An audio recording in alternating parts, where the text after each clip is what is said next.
இந்த Italian recipe penne அரபிட்டா.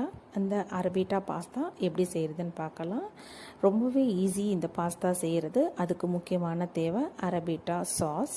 இந்த அரபிட்டா sauce பண்ணுறதுக்கு உங்களுக்கு நல்ல பழுத்த தக்காளி தான் ரொம்ப முக்கியம். நமக்கு தேவையான அளவு தக்காளி எடுத்துக்கலாம். நான் 5 தக்காளி எடுத்திருக்கேன். நீங்கள் அதிகமாக பாஸ்தா போட்டிங்கன்னா அதிகமான அளவு தக்காளி எடுத்துக்கலாம். இந்த தக்காளி வேக வைக்காமல் அப்படியேவும் அரைச்சிக்கலாம். நான் தோலை ரிமூவ் பண்ணணுன்றதுக்காக வேக வச்சு தோலை ரிமூவ் பண்ணியிருக்கேன். ஒரு பாத்திரத்தில் தண்ணி நல்லா கொதிக்க வச்சு அதில் 2.5 கப் அளவு பாஸ்தா போட்டிருக்கேன். நல்லா தண்ணி கொதிக்கும்போது போடணும். 1/2 ஸ்பூன் அளவுக்கு உப்பு போட்டிருக்கேன். 1 ஸ்பூன் அளவுக்கு எண்ணெய் போட்டிருக்கேன். ஒன்றோட ஒன்று ஒட்டாமல் வரும். இது நல்லா வெந்து வரும்போது நீங்கள் வடிச்சிக்கணும். நல்லா வேகணுன்றது ரொம்பவே முக்கியம். இதில் சீஸ்லாம் போட்டுக்கலாம். குழந்தைங்க விரும்பி சாப்பிடுவாங்க. எப்போயும் ஹோட்டலில் தானே போய் சாப்பிட்றோம். இது வீட்லேயே ஈஸியாக செஞ்சு சாப்பிடலாம்.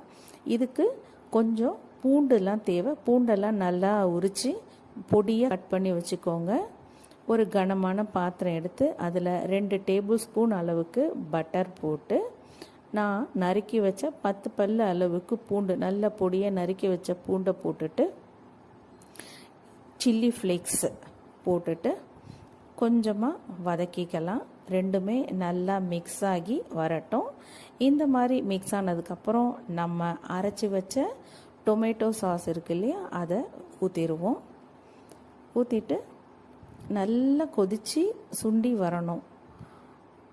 அந்த எண்ணெய் எல்லாம் கொஞ்சம் பிரிஞ்சு வர அளவுக்கு வரணும். கொஞ்சமாக பெப்பர் போட்டுக்கலாம். நான் 1/2 ஸ்பூன் அளவுக்கு போட்டிருக்கேன்.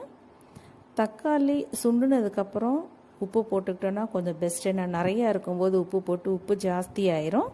அதனால் தக்காளி நல்லா சுண்டுனதுக்கப்புறம் உப்பு போட்டுட்டு அதில் பாஸ்தாவை போட்டுட்டு நல்லா பிரட்டிக்கலாம். இந்த டொமேட்டோ சாஸ் பாஸ்தாவில் நல்லா கோட் ஆயிரணும். அரபிட்டா சாஸ் இதுக்கு நான் இட்டாலியன் சீசனிங் வாங்கி வச்சுருக்கேன். அதனால் அந்த இட்டாலியன் சீசனிங் போட்டேன். சப்போஸ் வீட்டில் இட்டாலியன் சீசனிங் இல்லைன்னா ஆரிகானோ சீசனிங் நம்ம இது பீஸா வாங்கும்போது ஹோட்டல்ஸில் நமக்கு தருவாங்க. ஸோ அது வீட்டில் இருந்தால் அந்த சீசனிங் கூட போட்டுக்கலாம். நம்ம ரொம்பவே டேஸ்ட்டாக இருக்கும் சீசனிங் போட்டது. இந்த சீசனிங்கில் ரொம்பவே இம்பார்ட்டண்ட்டு. இது போட்டதுக்கப்புறம் சுவை ரொம்ப அதிகமாக இருக்கும். இட்டாலியன் சீசனுக்கு ரொம்ப முக்கியமானது பேசில் லீவ்ஸ். இது ஒன்றுமே இல்லை, நம்ம திருநீற்று பச்சிலைன்னு சொல்கிறோம் இல்லையா, அதுதான். அதை கூட பொடியாக நறுக்கி போட்டு